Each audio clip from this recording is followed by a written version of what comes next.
सवाल है 1857 की लड़ाई और सिकंदर बाग।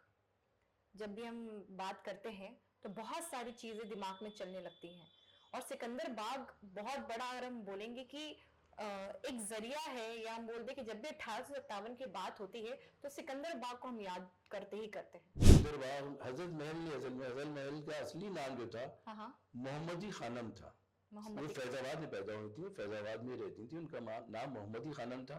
फिर वाजिद शाह ने उनको महक परी का खिताब दिया था। अच्छा। हजरत महल को फिर जब उन्हीं ने उनसे शादी की और बिरजी सदर पैदा हो गए उनके बेटे, तो उनको हजरत महल का खिताब दिया गया। फिर हजरत जो जिससे जिस बीवी से बच्चा हो जाता था, औलाद हो जाती थी, उसको फिर वो महल का खिताब दिया जाता था।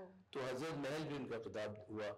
जब वालिद शाह कलकत्ता चले गए, ब्रिटिश फौजियों ने यहाँ से उनको बेदखल करने को, हुकूमत से बेदखल करना चाहा, तो वो गए थे अपनी माँ और भाई और अपने बेटों और कुछ बीवियों, कुछ नौकरों के साथ इंग्लैंड जाने के लिए यहाँ से निकले कि महारानी विक्टोरिया से जाके बात करेंगे कि हमारे साथ जुल्म ज्यादती हो रही है। ईस्ट इंडिया कंपनी जो है यहाँ हुकूमत करने नहीं आई है, व्यापार करने आई है, तो उसको हमारी हुकूमत से क्या लेना देना, ये जाके हमारा शिकायत करेंगे। मगर वो कलकत्ते तक गए और कलकत्ते में जाके बीमार पड़ गए।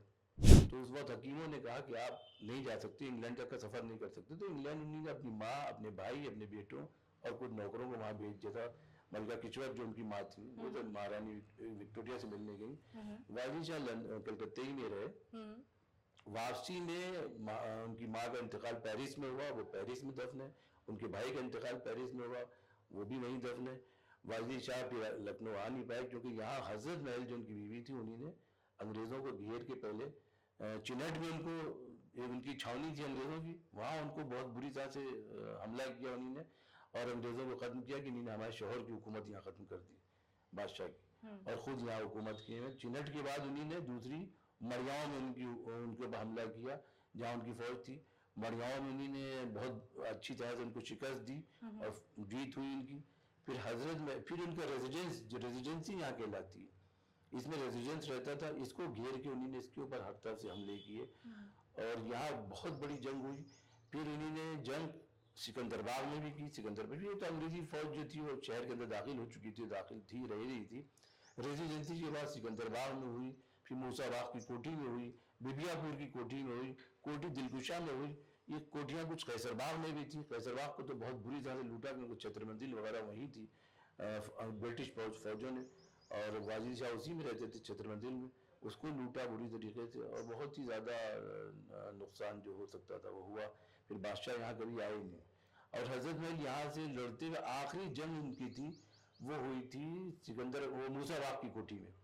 मूसा बाग से ही फिर नेपाल चली गई और जब फौजें उनकी कमजोर पड़ने लगी तो नेपाल चली गई। वहीं काठमांडू में इंतकाल हुआ, वहीं दफन है। और बिरजीत कदर जो थे वो कलकत्ता चले गए, जो उनके बेटे।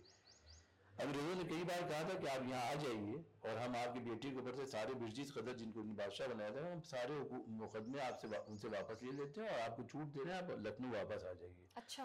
मगर उनका हम लखनऊ नहीं आएंगे, क्योंकि वहां से शिकस्त खा चुकी है और हमारी हुकूमत खत्म हो चुकी है, हम लखनऊ नहीं आके रहेंगे, हम आपके अंडर में काम नहीं कर सकते, रह नहीं सकते।